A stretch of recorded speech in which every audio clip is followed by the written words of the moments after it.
Welcome back to another episode of the Tim Macy Show.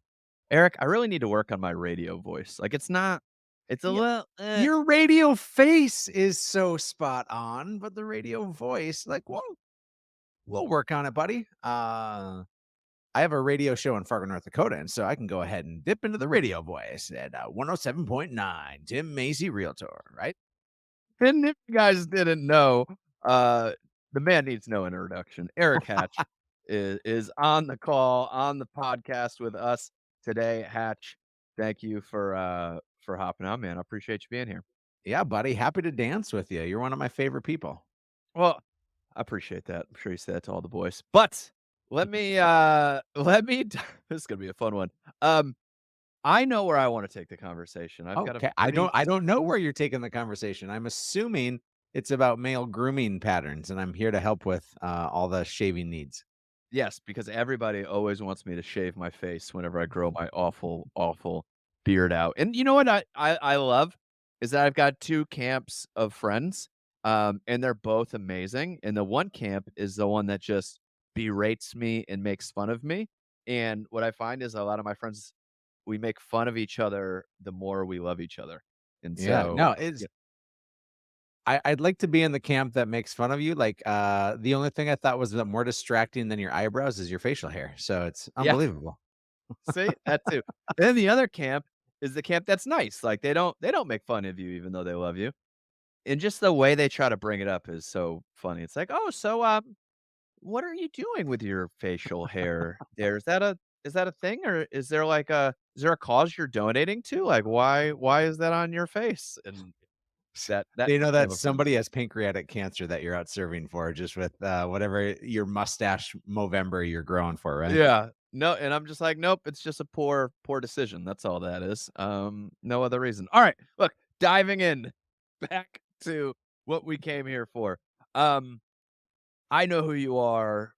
I think you're, one of the bigger names in the industry and definitely, starting to become more and more of that. But for those people who don't know who you are, give me, like, the 30-second elevator pitch on who is Eric Hatch. I'm assuming you're talking business-wise because I care a lot more about my family and my life than I do my business, but Well, I'm whatever you yeah. think it is. I don't wanna Well, yeah. I'm married to an amazing woman. I got 2 kids that are 8 and 6. I'm a child of God. Those are the things for me that matter the most. Professionally, I do a couple of things. We're partners at Real and helping to grow that brokerage and organization, which is pretty awesome. I had an independent brokerage, a teamerage, if you will, for a number of years, and we found some good success. In our top year, we sold 1,024 homes, and we did that based out of Fargo, North Dakota, and a couple of little expansion markets. And so we had and still run a pretty large team. And then I have a coaching company as well. About 6 years ago, I had people knocking on my door saying like, "Hey, you're doing something different." They wanted to learn from it, whether it be on the lead conversion side or the leadership side of things. And we utilize a couple of models that are a little unique to the industry, and we're trying to use our voice to redefine how people treat people. Ultimately, I think this is a service game and a leadership game. Sales are simply a byproduct of that, and that's what we're trying to and striving to do. So I'm super passionate about this industry because I think that most people in real estate, I think we can be better. I think that the bar is set pretty low, and to even jump over that doesn't take all that much. But I don't want people to just barely jump over that bar. I want people to be exceptional because our clients and our team members deserve us to be great. So, I love a lot of that, and there's a lot to unpack in what you just said, because I think we do have an industry that a large portion of it says, "Look how great we are," and we don't spend enough time saying, "How can we be better?" And when I say, "How can we be better?" the next thing that usually comes with that is like, "How can we generate more leads? How can we do more transactions this year?" And we don't spend a lot of time saying, "How can we better serve the client? Mhm. How can we form better connections? How can we, live a better life while building a better business?" And so I love a lot of that conversation. But let me spill the beans on how I want to frame this conversation. And just so you know, I didn't actually spill any beans. I wouldn't waste food like that. Thank you. Um, That's Al respectable. and also, so you know, if you're listening, when Eric and I get around each other, there's usually a lot of really bad jokes to be had. So just be on the lookout. I need you to just acknowledge in your heart right now that you will listen past the stupidity, because we do have some really good, insightful things that we're going to share today. But here's how I want to frame the conversation. I Since I've been in the industry since 2015, I have seen people try and fail on building teams. And Mm, so I've always known that every event, everything you go to, like you hear about the big team, and like the big team is always the thing that's strived for.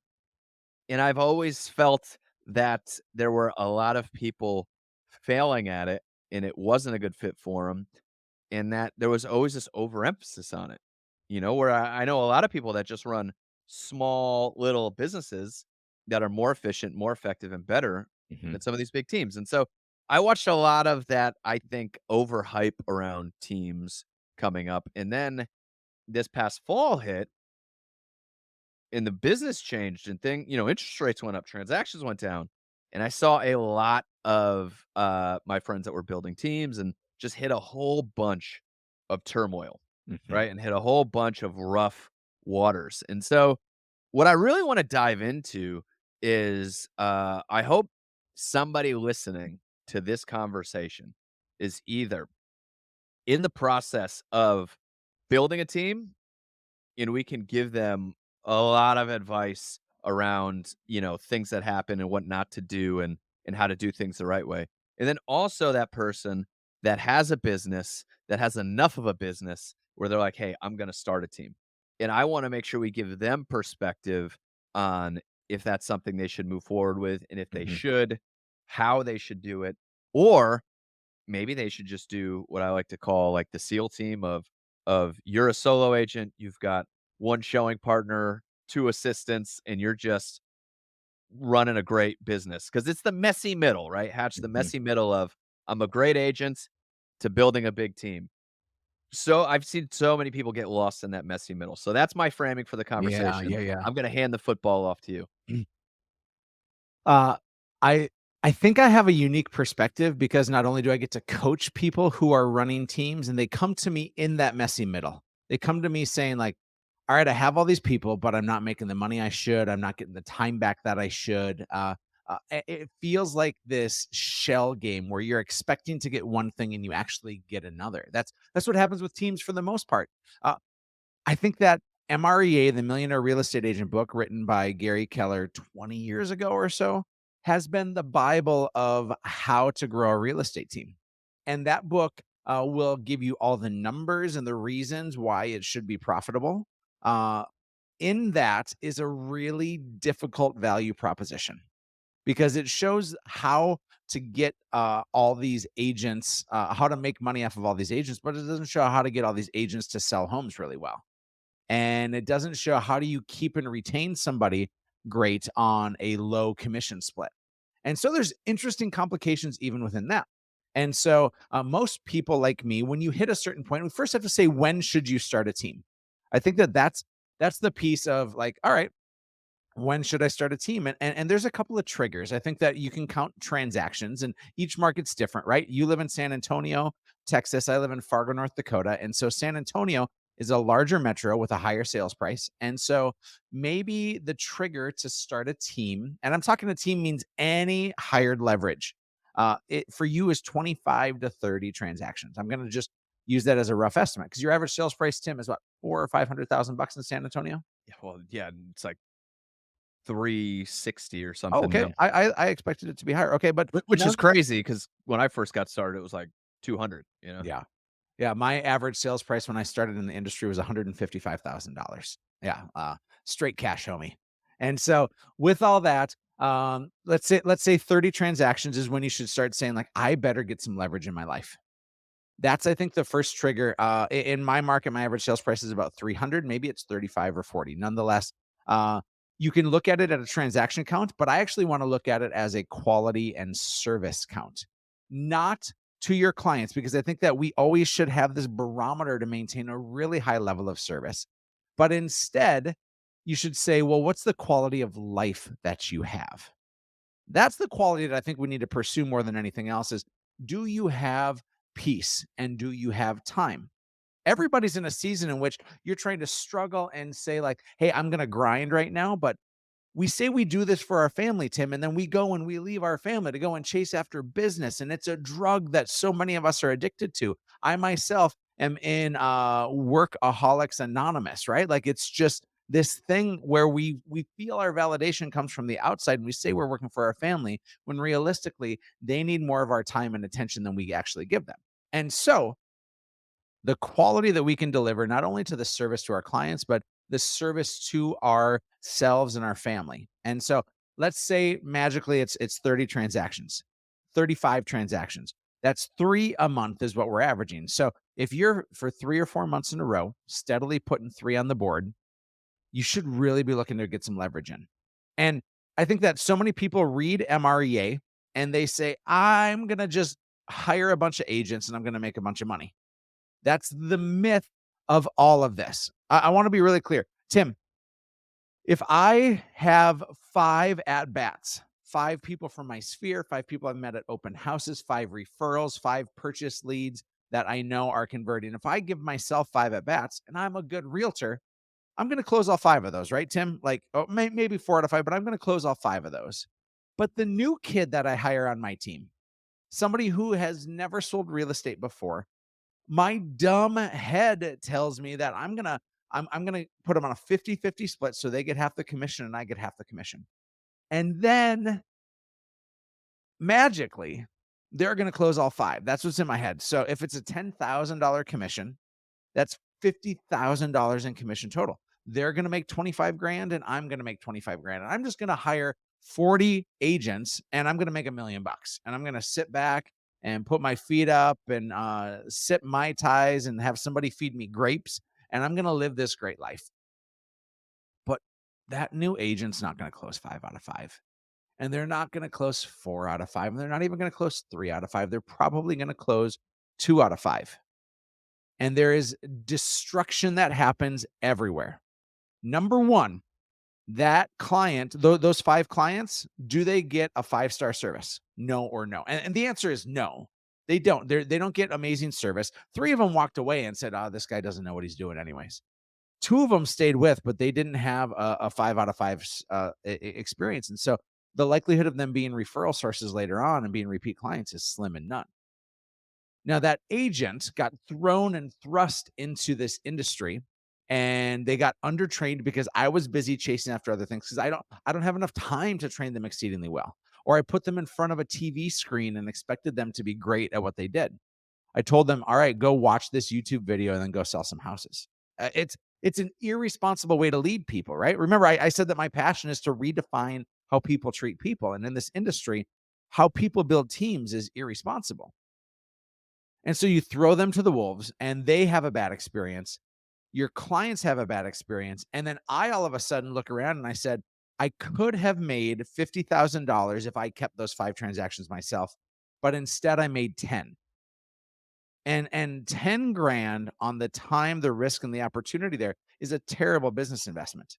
And so I say all this because most people are slobbering and drooling at the idea to say, I'm going to start a team and it's going to make me a bunch of money.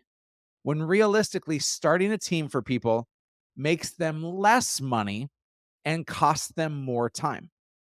I think at the core of all of this, Tim, is not just that piece. That piece is should be enough. I call it the cause for pause. It should be enough to tell people like, man, maybe I shouldn't start a team. Maybe it's financially irresponsible. Maybe it's not going to buy my time back. I think what you talk about, that Navy SEAL team of a couple of admin and an agent partner that does your showings and is a direct extension of you. That is the ideal. In fact, my partner Robbie T and I wrote a book on this because we're so passionate about how we think this industry shouldn't be about big teams. Yeah. But Well, the can I on the Navy SEAL thing? yeah, What I please. love about the Navy SEAL thing is, 1, immediately when I first saw that at a conference, I was like, close the kids' ears, but I was like, "Fuck out of here. Do not compare my, like, real estate to the SEALs," right? It was Yeah. ridiculous. But Yeah. I had to get over myself, which is a big deal for me, is getting over myself. But once I got over myself, I realized I'm like, "Yeah, you know what? On a SEAL team, everybody knows their responsibility. They know their job, right? They Mhm. know what they're responsible to do. They have a plan, they go in there. And don't get me wrong, everybody can adapt and cover different things, but they know their responsibility.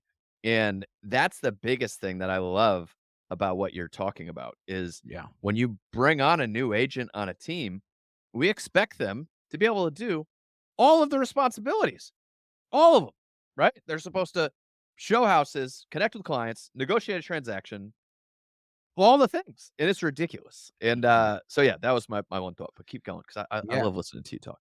Oh, God bless you, man. I'll tell you, there is this line in the sand that I think if you're looking to start a team, you have to be able to answer this one question. And I spoke with our mutual friends, Brad and Heather Cook, about this about a year ago because they came to me frustrated that their team had no traction and had no success. They felt like they were spinning their wheels. And I simply asked them, I said, why do you want to have a team?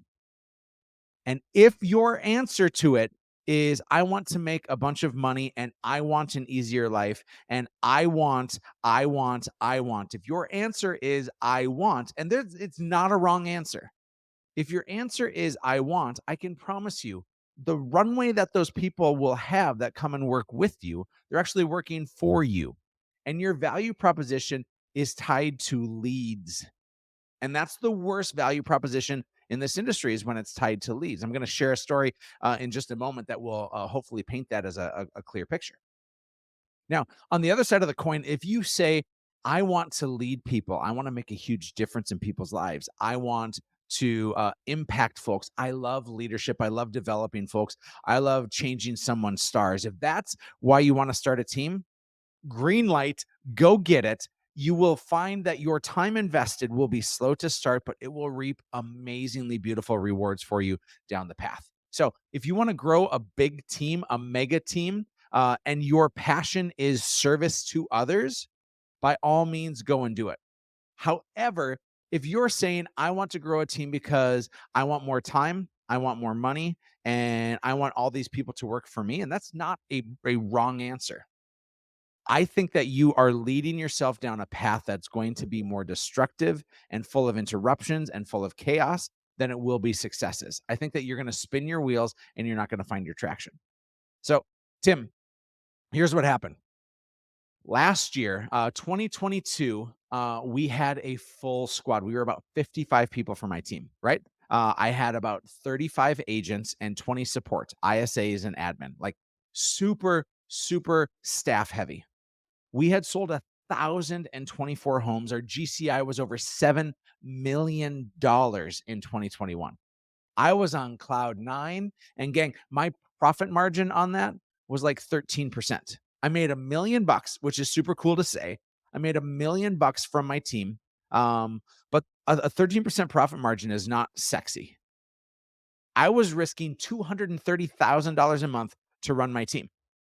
I'm not like I just kept adding a 0 and moving the decimal point, and it became this really high risk thing. And then all of a sudden, and people with large teams, they experience this more than anybody else, is the market normalized. The market hasn't crashed. The market normalized and slowed down. Consumer confidence wavered, and all of a sudden, our agents are looking around and they're selling 20% less homes than they were the year before. Our market was down 30% in 2022 and it's down 25% this year. Those are huge swings and those have emotional ties. And so my agents looked around and they said, I need more from the company. I need more. I need more at bats. I need more leads. And we had taught them how to be really successful with or without us. And I will build it that way every single time. I don't want somebody reliant on the company teat. And the only way they're going to survive is if we feed them. I want them to be successful with or without us. And my value proposition used to be great leadership, great time invested, helping them to partner with me so we can have them to have big lives. And when the background changed, they look to say, I need more value in terms of leads and at bats. And we had a diminishing value proposition because we had hired more agents and I had other things that I was chasing. And all of a sudden in November, I had to make my first round of layoffs for admin. I don't know if you've ever had to let somebody go simply because you planned poorly. I'm okay firing somebody because they're a bad hire. But when I've planned poorly or the market has changed and I haven't adjusted accordingly, it is riddled with shame and guilt and all these other feelings. So I did that, and literally 3 days later, about 50% of my production chose to leave. 50% of my agents, 50% of my production. Some of my top agents said, "I'm gonna go and do this on my own," because it was now about the split and it was about the leads, and that's a losing battle. That's a race to the bottom. And so fast forward the emotional damage, I've had to do 3 rounds of layoffs of people because I was so overstaffed. I literally just sold my office building, my dream building that I've been in for 8 years. I just had to sell it. I've had to let so many people go. Our company is not a 10 out of 10 for health right now. It feels some days like a funeral in our place because we've lost people and the market's down and all these other things. I've had to slash my expenses from 100 from $230,000 a month. We're down to $130,000 a month. I've lost over $300,000 to start this year. But have a big team, everybody says. It makes great sense, everybody says. Do this thing, everybody says. If you're getting into this industry and you want to have a big team, holy cow, it is so worth it when things are good, and it is so friggin' difficult when things aren't good. And if I would have done this, Tim, if I would have stayed small, if I would have hired a couple of admin and one or two leverage pieces in my life of the right agents to run my personal business, I'd be netting $1 million. I'd have a head full of hair. I'd have a life with very limited stress, and I'd be serving my clients, my team members, my community, and my family exceedingly well. But I chose to grow a big team. And I don't know if I'd choose that again, Tim. To be honest, I'm like the leadership guy. It's my passion, it's my voice. I don't know if I grow a huge team the same way again because what people have learned, and I learned from MREA, I learned that you hire a bunch of people and that sort, and I have the heart to serve people. It is so emotionally distracting and distraught. And so many people are looking in this industry to have big lives, but you will sacrifice your time, you'll sacrifice your peace, and sometimes it's just not worth it. On this point, it's one, if you're listening to this and you're like, "Man, like, why am I listening to this guy who just broke up a big team," right? I can tell you that, Hatch is on here actually talking about it, and this is happening across the industry. There's just very few people in the industry that will come out and talk about it the way I that I Hatch I does. publicly declared this. Yeah. I was on a vacation in March. I went to the British Virgin Islands with my wife, and I would have canceled the trip had I not paid for it back in the previous year. Um, and we were there, and it looked like from the Instagram posts and everything else that we were in paradise, but I was in hell, right? I was in emotional hell because I felt so guilty, so shamed. I'm watching hundreds of thousands of dollars slip through my fingers. I'm watching my stress escalate. I'm like, man, I can't believe that the world thinks that I'm in paradise right now, and I'm not. And so I made a post about that. And Tim, the amount of direct messages I received from that, and I'm a guy that is like a 4 on social media. I post all the time. The amount of direct messages I received from that were in, probably 40 or 50. Dozens of people reached out and they're like, "Oh my gosh, that's my story too, but I didn't think I could say it. I didn't think anybody else was going through this." And all of a sudden, we had developed like this huge inner quiet because nobody wanted to be seen. Nobody wanted to say, "Hey, this sucks. I made the wrong choice," or "This is really hard and I'm broken right now." I said it loudly and not proudly. I said it full of shame. And yet people were like, "Oh my gosh, me too. Me too. Me too." And we found quietly that so many people are going through the same thing. So I know I don't stand alone in this questioning and the second guessing. I'm just going to quickly be the giant bumbling, fumbling fool that says, "I don't have it all figured out." And hopefully it creates some community instead of Well, some disconnect. and Hatch, I think one of the things that I've been good at, right? I try to go back because I mean, by all comparisons, whatever, like, I mean, we're very successful now, and Mm, that's weird for me because, I've spent so much of my life just scraping and scraping, and now I can say, "Hey, we're successful." I think one of the things that came from was my ability to go a little bit deeper with people Mm, and go a little bit past the posts on social media and see how they were actually doing and see what their life and business actually looked like, not just the one that was up there. And what was amazing to me is, I don't know, I was always really good at weaseling my way into good conversations with great leaders. And one of the most impactful moments that lift a big burden off my shoulders was we went to this team leader's office who I respected as the person that had it all together. They were running the ship tighter than anybody I knew, successful life, business, all the things.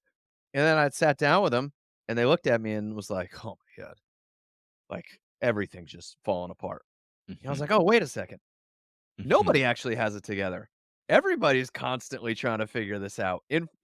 And to hear that message as someone who is trying to get it all together, to realize that getting it all together is not the destination because it's not really an actual thing, lifted a weight off my shoulders. And so if mhm, this does anything for anybody listening, I hope what it does is, if you're feeling like you don't have it figured out and that you should have some blueprint for success that just magically solves all your problems, realizing that that's not it. Like, it is the journey and the process which you need to mhm, learn to enjoy, which sounds super cliche, but it's true. Like, that's a thing. mhm. This has been my mantra of the last month or so, and we had a Hatch coaching mastermind that gathered in Coeur d'Alene, Idaho, a couple of weeks ago, and I framed the entire 3-day experience with this statement. When I was young, naive, and immature in the business, I cared so deeply about awards, recognition, transaction count. Those things mattered to me so much because I thought it brought validation. As I matured, I started to care more deeply about the money I made and the impact I had. In fact, I went and wrote a book about the importance of the impact, right? It's so crystal clear to me that that's our calling in life, is about impact. But those were empty vessels without time and peace. And gang, s- running a team doesn't create peace. It creates new challenges that most people aren't prepared to deal with because you're wearing too many hats. You're wearing the hat of producer, you're wearing the hat of leader, you're wearing the hat of manager, you're wearing the hat of husband or wife and father and mother and all these different things that have so many other responsibilities. And if you don't have peace, it doesn't matter. If you aren't happy with the life you're living, it doesn't matter. And furthermore, money doesn't matter. I know a lot of rich people, but I don't know a lot of wealthy people, right? Rich is like, hey, I got a lot of stuff and I got a lot of money, but if you don't have any time in your life, that's a miserable life. It's an absolutely unnecessary life. There's an agent I know who proudly boasts that they're selling 120 homes a year themselves, and they're doing showings 7 days a week. Their phone is constantly blowing up, and I've been there. I was that guy for years. That was a season I lived in, but I had no peace. I just had transactions. I was just chasing.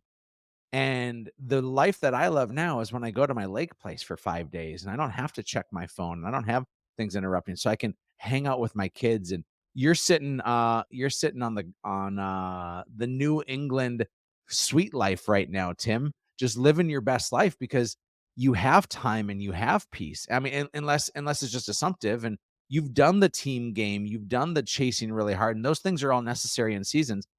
But the thing that you're chasing, the thing that matters more than anything else in this life is peace and is time. And if you don't have those, everything else is an empty vessel. Well, and I love that. I think the pursuit of happiness is such a funny thing. I think people are constantly pursuing happiness, and the problem with happiness is once it's over, what are you?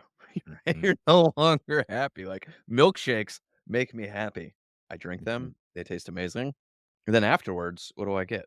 Like, not the You're same. you're off of 75 hard for the 19th That's time, right? that's it. That's it. Um, Tim, I talked about at our last coaching summit that we did, and I know you were there. I talked about goalposts, and so many of yeah. us are pursuing goalposts. But we're in our head, we're saying, once I make $100,000 and that's the goalpost, or once I make $1 million, whatever that number is for somebody, you think that when you hit that, that you've arrived and that everything changes. And I remember hitting those milestones in my life, like, well, once I have this and once I have this, and I'd hit it and it still felt empty. I actually Yes. think that Simon Sinek writes about in his book, The Infinite Game, the actual goalpost that we should be pursuing. And that is a life of significance and peace. Like, you can't ever arrive at peace and stay at peace. You can't ever arrive at impact and stay at impact. In Schindler's List, he talks about, like, I could have saved one more. I could have done one more. The starfish thing that you see on people's walls of, like, well, I'm throwing the starfish back. Well, you can't save them all. Well, I can save this one. Like, it's this consistent journey of who we're striving to be. And if we're chasing a simple landmark and we think that's the actual goalpost, it's an empty promise. If you think making $1 million is going to change your life, well, it's going to bring you new freedoms and new opportunities. But unless you change your peace and unless you find your soul consistently striving to be how it's aligned to be, you're gonna have a crap life. So this makes me think about the great Andy Bernard quote, which is I wish someone would tell me during the good old days that they are the good old days. Mhm. Um, I and have again, that at my lake place, yeah.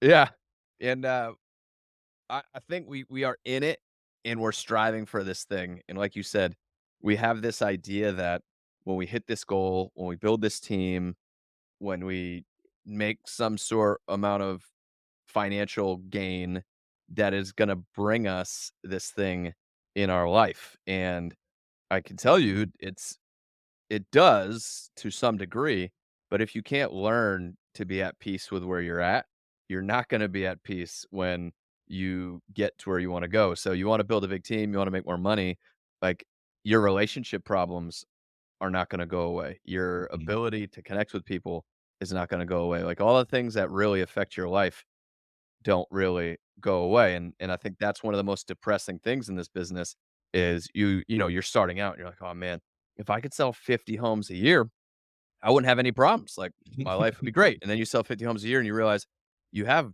like, money has solved some things, but ultimately you still have all the problems in your life, and so, like, Mhm. finding peace where you're at is gonna help you out a lot, going forward in the future, which is not where I thought we were gonna take this call. This just But but wasn't where I uh, was but thinking. I wanna go back to the core of what you talked about, Tim, and the questions that you led with is, should you start a team? How do you build a team?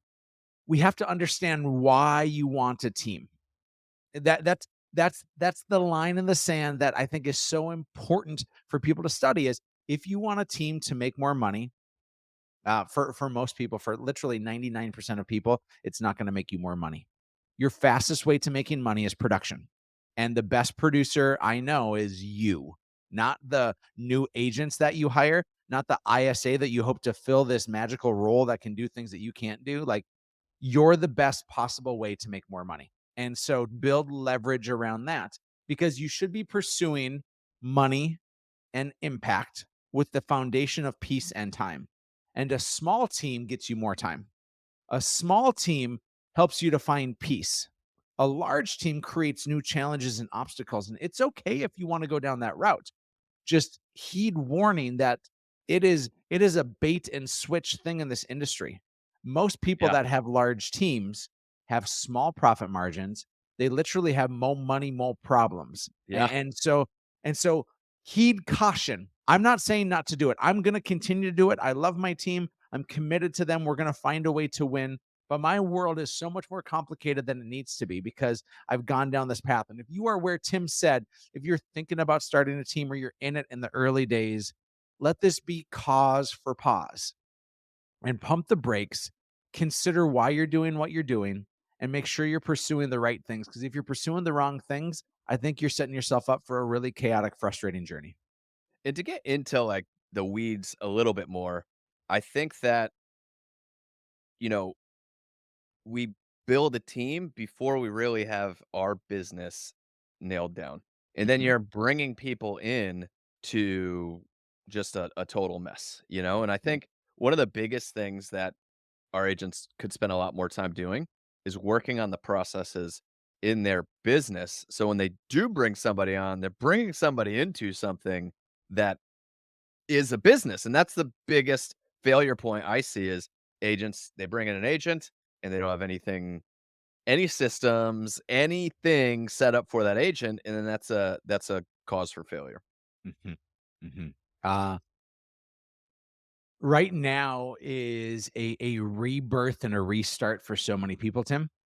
This industry has brought about new challenges that we got lulled into thinking weren't ever going to happen because we got so overfed in the last 3 years through COVID.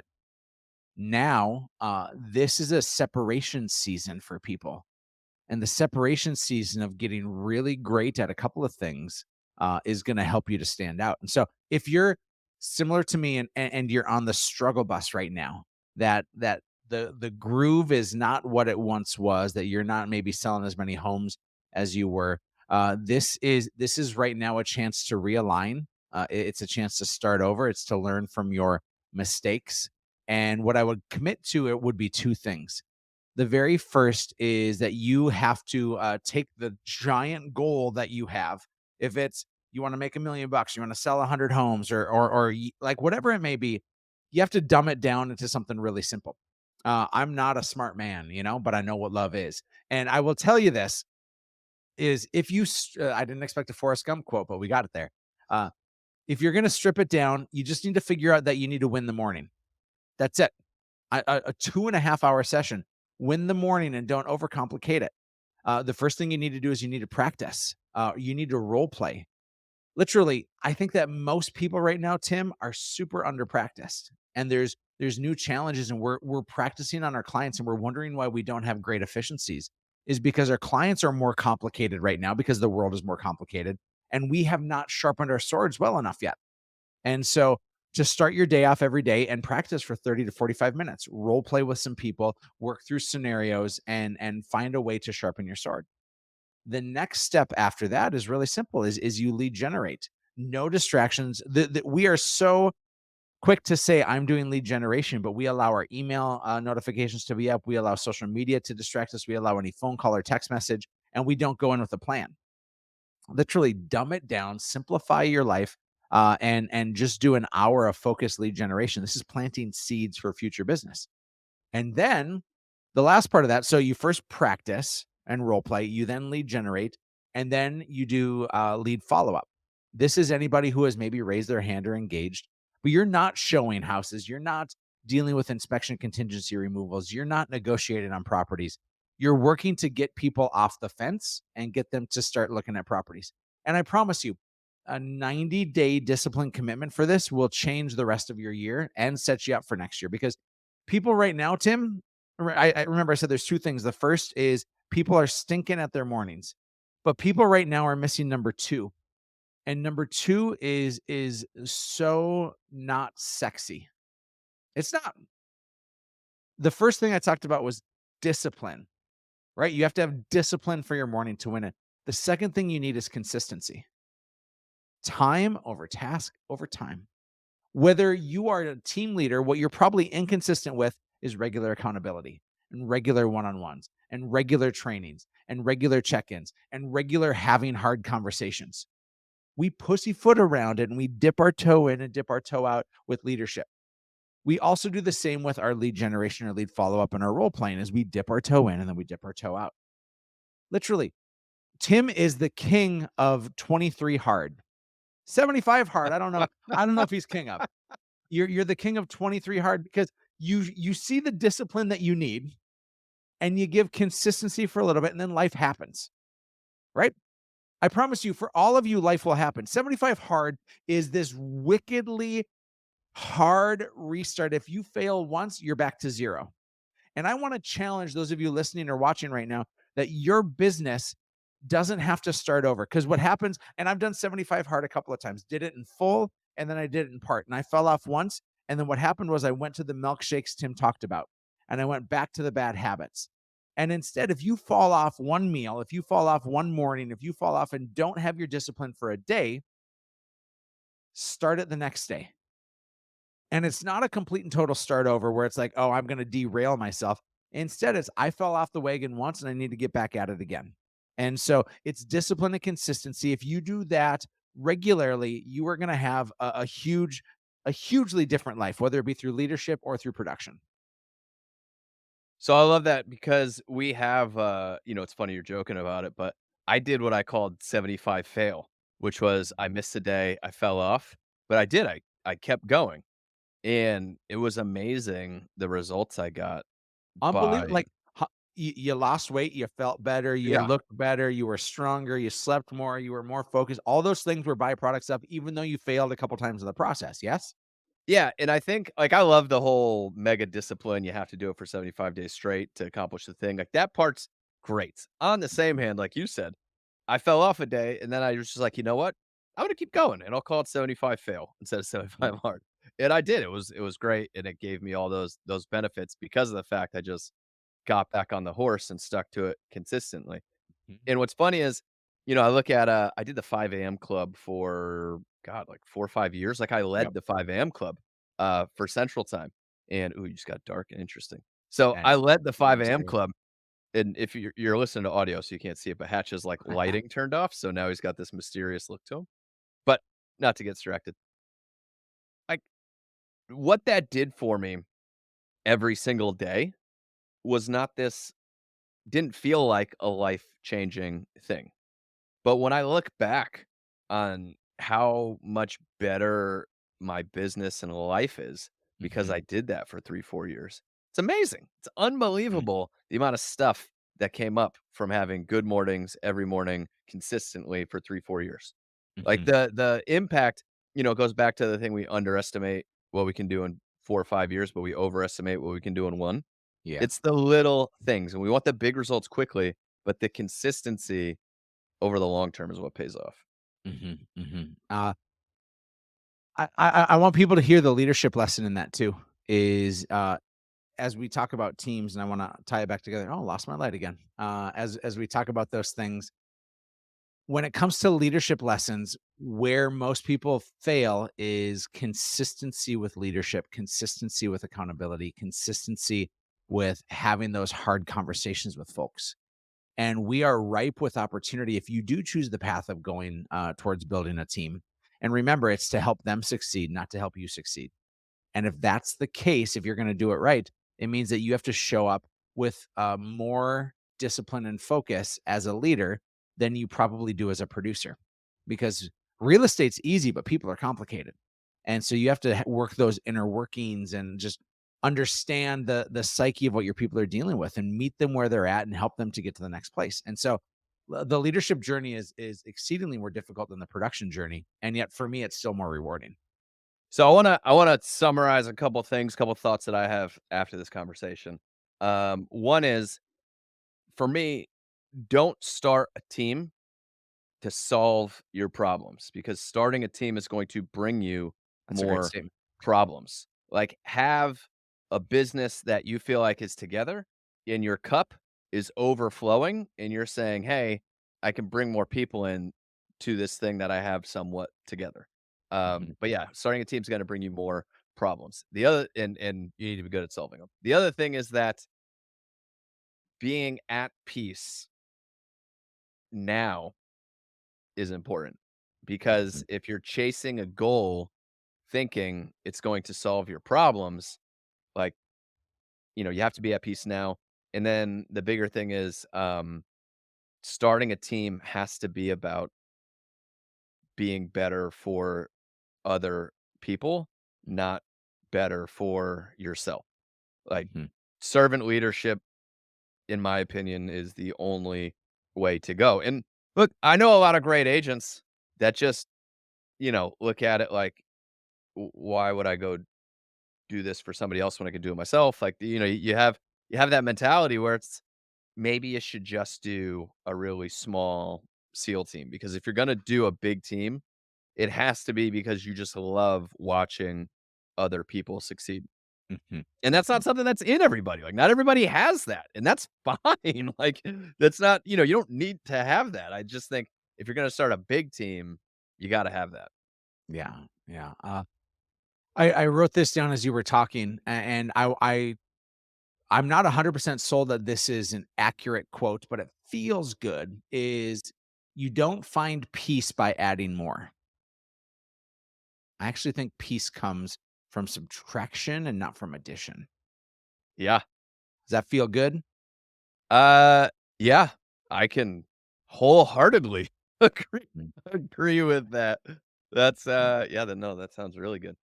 So, we've talked about this model of this SEAL team and what does it take to build it? How do you build a real estate team the right way? And I've gone to the tops of mountains and I've seen the depths of the valleys, right? I've done all these different things with my real estate teams as well as help to coach people.